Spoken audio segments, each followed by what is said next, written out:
He's a Palestinian journalist and a humanitarian who himself has witnessed firsthand what's been happening in Gaza.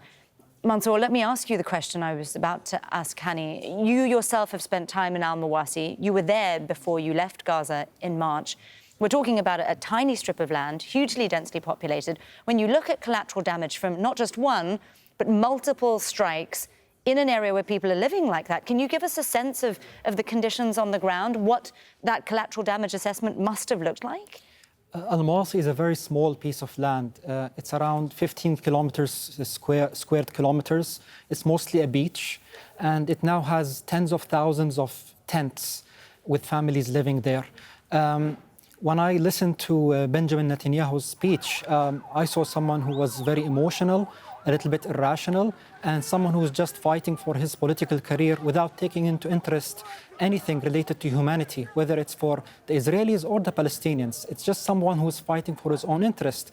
And him saying that he was ready to take on the collateral damage just to assassinate one or two Hamas leaders, it's a very scary statement, because how many leaders can he then be allowed to assassinate?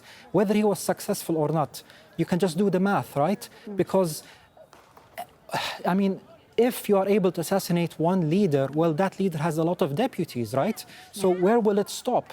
You've entered Rafah, right? You said that you were going to free your captives and destroy Hamas. Were you able to do that after many months of fighting? Your own intelligence, who told you that, Al-Shifa hospital was the command and control center for Hamas and its military wing. Are you trusting that same intelligence to tell you about Al-Dayf being there in Al-Mawasi? It sends a lot of questions and mixed messages. And for the first time, I think I've seen Netanyahu in such a state. I think that he's under a lot of pressure from the international community and from his internal policymakers in order to change what he's doing. And like I said, I'm just seeing a man who's battling for his political career, not for the interests of his nation or any other nation to that perspective.